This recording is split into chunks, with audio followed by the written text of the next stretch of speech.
All right, ladies and gentlemen, we thank you for continuing watching our 12 hours straight of MMA talk in partnership with the Jimmy Fund, which is an organization that uh, supports the fight against cancer. We have a special guest, a guy that really needs no introduction, but I'm going to try my best to give an introduction. We got a guy that he was a NCAA national champion wrestler. He represented our country in the Olympics. He won not one but two UFC tournaments. He is a former UFC heavyweight champion. He is a former Pride openweight champion. He's a UFC Hall of Famer. If you can figure all that out, then you know it is the legend himself, one of the greatest fighters of all time, Mark the Hammer Coleman. Mark, how are you? I'm okay. Thank you. How are you? I'm excellent. Hey, Mark, so we're doing this thing for charity. We're going 12 straight hours. Where the first question we keep asking everybody is how'd you get into MMA? It was basically pretty simple.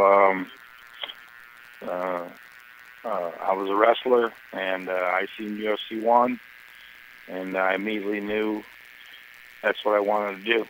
I mean, it was, I watched it, and I couldn't believe what I was seeing. I hoped it was real, and once I found out it was real, I knew I had to find a way to get in there. Now, did you know right away that how much your wrestling would have an impact? I mean, you had other wrestlers, guys like Dan Severn and Don Fry and guys like that, guys that you've fought both those guys. Did you know right away that wrestling was going to instantly become like the top art in those early days of MMA?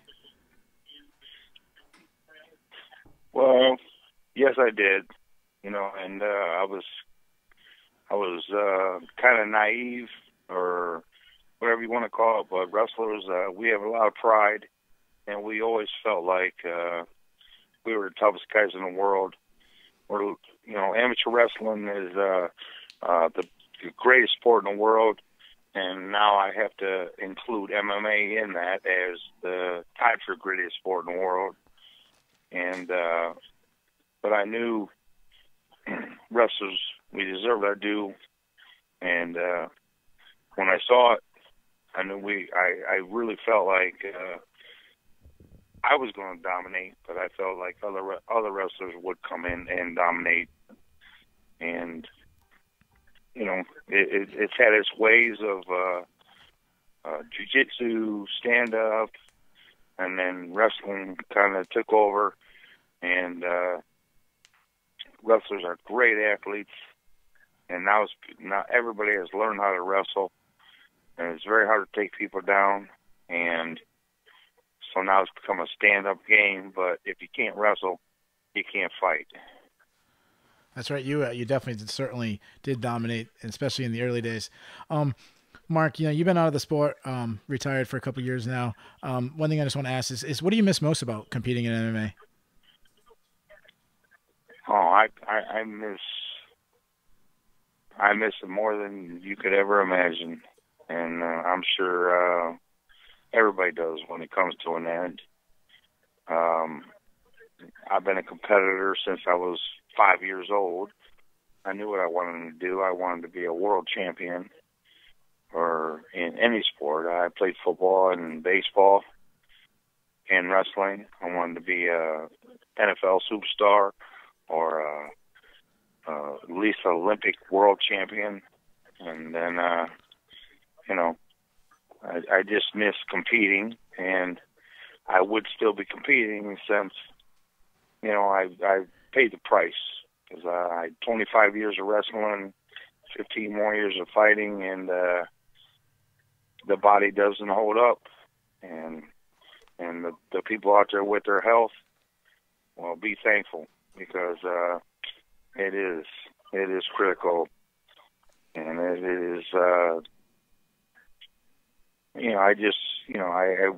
I don't want to complain, but damn, it got me pretty good. I planned on, when I was done with all this competition, I planned on walking a little crooked, but not as crooked as I am now. So, but that's the way it goes.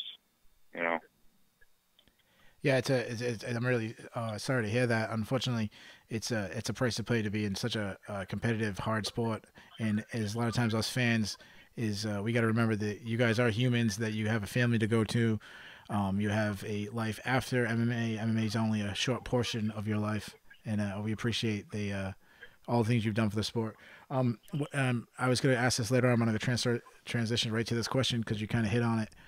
This week I was watching an interview with Big Daddy Gary Goodridge on Inside MMA. I'm not Inside MMA. I forgot which show it was, but he was talking about CTE and the complications from concussions. Obviously, that's something that other sports have taken as the years have gone, they've taken a lot more serious, football and basketball and stuff. Have you had any effect of that? And if you have, what advice would you give younger fighters today? Have I had any effect on the concussions? Yes. Well, I'm not too sure about the concussions. I'm pretty sure, my goal when I went out there and fought was not to get hit. That's why. That's a good strategy. My game plan and strategy from day one was that's what I did best, was take people down and ground and pound them. And I really didn't get hit as much. I really didn't get hit that much. But, I played football quite a bit, and I did get hit. You do get hit in wrestling, and you do get hit in MMA. I think my head's probably one of the only thing that is not that damaged, but the rest of my body is pretty beat up. Pretty beat up right now. It's pain every day, but not complaining. It was incredible, great run, and just wrestling was great. But then I got into the MMA, the UFC, Pride, and just got treated like not like something I was not used to in wrestling. Wrestling was great, but we stuffed 4 guys into a room to compete in a tournament, and that's the way it was. But when you got into MMA, things were a lot better. Not a lot better. You got your own room, and you was able to do what you're prepared for and get treated so much better. I mean, UFC treated me great, Pride treated me great, and I have no complaints. And yes, I'm pretty banged up, but I have no complaints. It was an incredible run, and I miss it. I definitely miss it like nothing. I wish if I didn't have the hip replacements and this and that, I would still be out there fighting today somewhere. Yeah, somewhere. So Mark, you talked about fighting. You fought all over the world. You fought in my opinion, the 2 biggest organizations in history, the UFC and Pride. You were very successful in both organizations. And one thing you were talking about was how they treated you. Can you just tell us, was there a big difference between Pride and UFC? And I don't mean as in a sense of the ability of the fighters, more of just way, the culture of Japan compared to how they treat fighters compared to how the UFC treats fighters. Well, I'm having a tough time hearing you, but I think you said, is there a difference between UFC and Pride? Yeah. Well, basically, my question is not necessarily the level of fighters, because obviously both of them have huge, successful fighters. They're both the best in the world. Mostly, my question is how they treated you. Did they treat you any different in Pride than the UFC? Well, not necessarily, but Pride, at the time they were on a big run. They had a lot of money, a lot of sponsors, a lot of backing, and it was pretty amazing to me. Just to be treated, you fly first class, you get treated first class, and you got paid pretty well, and that was great. But at the same time, when I left the UFC, they cut me, and I knew I wasn't finished. I just had to get back to the drawing board and figure out what I had to do to come back and be the champion and I'm very proud that I pulled it together and I got to Japan. And I don't think they planned on me being able to pull it together, but I did. And once I did, it was great. Pride, Mr. Saki Kabara, treated me well, treated me great, treated Kevin great. Kevin Randleman, my best friend, he's no longer with us. Yeah, another legend of the sport. Another legend. He's a Hall of Famer for sure. Of course. And we had fun. We worked hard, and we went out there every time and did our best. And people don't like to hear about injuries, this and that, but it's part of the sport. And unfortunately I got started. I was already 31 when I got started in the sport, so I had to plug away, and luckily my body held up for long enough. I made it 15 years in MMA, 25 years in wrestling, 15 years in MMA, and it was just an incredible ride. And there's no way you're not going to miss it. It was, that's what I did. I wanted to compete my whole life, and that's what I did, and it was great. But sometimes it comes to an end, and it did, and you got to move on with your life somehow. It's not easy because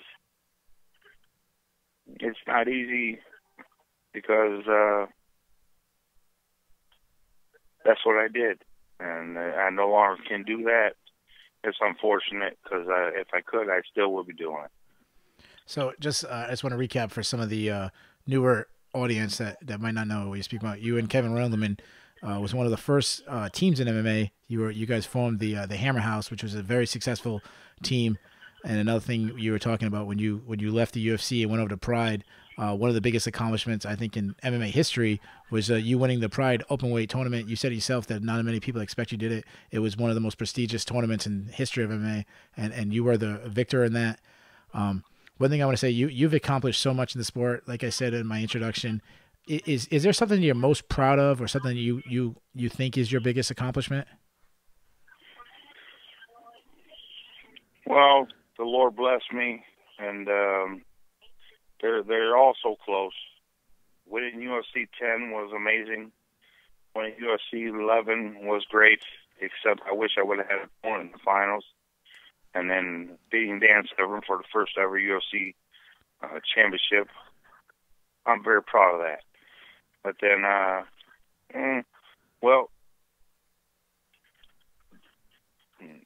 maybe it went to my head a little bit, and I slacked off, and I got my first ass whooping by Mory Smith, probably because I didn't train. I just thought I could go in there and beat him without training, which is unbelievable in hindsight, but that's what I did. But it was humbling, and I knew I just had to get back to the drawing board and do what I did my whole life. Work hard, and I knew I was going to come back. I was counted out by everybody. I went from the toughest man in the world to a guy that was counted out, but I didn't count myself out. I knew what I had to do, and I did it, and I was not shocked. I planned on winning the Pride Grand Prix because I knew I prepared properly. I went in there, and things worked out, and I won that, and I could have did a lot better. I had a pretty good career, but you always wish you could do it over. I would have did a lot of things differently, but I did pretty good on my own. Yeah, I think pretty good might be a understatement. I think you heard my introduction. You had a a career that's extremely successful. So now you just talked about when you fought against Mory Smith, which I actually think is one of the biggest upsets in UFC history. I remember watching it live in my friend's basement. I'm sorry. I'm sorry. You cut out on me, but I didn't hear. Oh, I'm sorry. I was just kind of recapping for any of our newer fans to know what. Just speaking about your fight against Mory Smith. One thing that I wanted to ask you about is you fought, like you said, I just said Mory Smith. You fought Dan Severn, Don Fry, Randy Couture, Fedor Emelianenko. You fought all the biggest stars in history. I mean, you are one of the Mario Shukanhua, Krokop, yeah, Fedor Emelianenko. Yeah, I could go on and on and on and on. You fought everybody. Is it? I didn't get too many easy ones. No. Which there is no easy ones, but there are tougher ones, and I took them all on. And nobody wants to hear about injuries or any excuses. I did my best, and I wish I could do it over. And I didn't have a whole lot of coaching. I coached myself in wrestling, pretty much. I was called uncoachable in wrestling by USA Wrestling and all the coaches and this and that because, I was kind of bullheaded, hot-headed, and I like doing things my way. But in hindsight, I put together some pretty good camps at the very end of my career, and I didn't like leaving my family, didn't like leaving my kids. But towards the very end of my career, I was getting very old, but I did leave, and I went out to Vegas. I put together some pretty good training camps, and you asked one of my favorite things is I put together a hell of a camp, and the win over Stephan Bonner, that really sits UFC 100 very well with me because he was no easy opponent. And I was able to beat him at 44 years of age, and I'm pretty proud of that. Pretty proud to come back and do that, and then at the time, my body was already pretty banged up. I just worked through it. And after the Randy Couture fight, which I consider one of my worst fights ever, I was pretty ready to fight, but I kind of was overwhelmed, even though I had been in that cage plenty of times. It was overwhelming to me, and I kind of just froze up and choked. But I definitely didn't think that would be the end of my career, except, I went in and got an MRI on my hip, and they said I didn't have a hip. It was pretty much gone, and pretty much the end of my career, which was devastating because you got to figure out what you're going to do next because that's all I really knew is competing. And now you move on with the real life and the real world, and I'm still trying to adjust to it. Yeah, I mean, it's pretty incredible. You're saying that you competed at UFC 10 and then you were winning fights at UFC 100. I mean, that's pretty remarkable right there. One question I wanted to ask you is like I said, you fought all these top guys. Is there anybody that you wish that you could have got a fight with that you didn't? Not necessarily. Not necessarily. I fought, I think I fought at least 10 world champions in my career. So, pretty proud of that. I never had any easy fights. Maybe way back in the beginning, but they weren't easy. That's just the competition that was there at the time. But as the sport grew, everybody got tougher. And I just wish I would have put together some better training camps with some better coaches and did it that way. And I got that towards the end of my career, but it was maybe a little too late. I beat Bonner. And then Couture, I must admit I was a deer in headlights that night. Yeah. And I planned on after it was over, I went to my room and I just started thinking back to the chalkboard and figure out, work harder, work a lot harder, and get back in there. But wasn't meant to be, and not complaining. That was the Lord's plan, and that was it. Otherwise, I'd be on the old man circuit like a lot of these guys are, and I think I'd be out there beating a lot of these old man circuit guys. Yeah. Now, one thing, obviously, all us MMA fans, we love the backstage stories. Do you have any like crazy backstage story you'd like to share with us? You know, I got a lot of backstage stories and stories to tell, but I'm not going to share any right now. Sorry about that. No, it's okay. You're the champ. You can do whatever you want. Thank you. So I'm gonna let you get out of here. I just want to know, hey, what are you doing nowadays?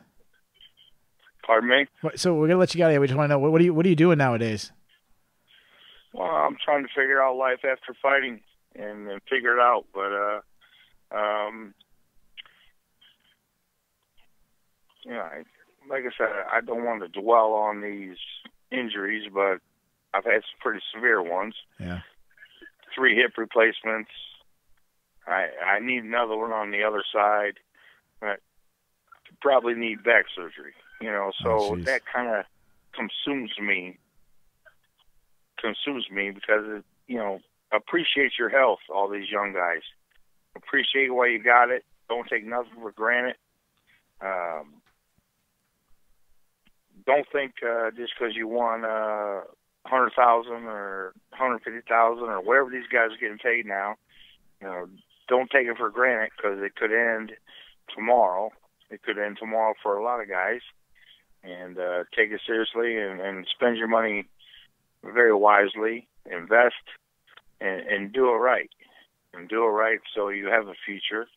And you know, I'm lucky enough to I have a great girlfriend, and she has 3 kids. I have 1 daughter with her, is 2 years old now. I have my 2 oldest daughters that a lot of people seen in the Fedor when fight. I fought Fedor. Yeah. They brought them to the ring. They're now 17 and 19, and wow, that's life. Yeah, you it know, goes by fast. You got to deal with life, and you got to move on. And you know, I wish I could. You know, people going. I wish I could be doing seminars, but I can't. My body won't allow me to do seminars because I don't want my hip to pop out the side pocket. Yeah, that's not a pretty sight. But I do appearances, and I'm open to any appearances. I think I do very well with the fans. I love the fans. They've treated me so well, and I hope I've treated them the same in return. And you got to move on. You have to move on. Yeah, one thing you said, Mark, is that to take care of your health. Like I said earlier, we're doing this 12 straight hours of MMA marathon. We're doing it with a partnership with the Jimmy Fund, which is an organization that supports the fight against cancer. Just get a little personal. I know we've all been affected by cancer in some way. Can you just share somehow that how you've been affected by cancer or someone that you love? Yeah, I've been affected by cancer by a lot of people I love, and cancer's out there, and they're still battling. I think there's a cure out there.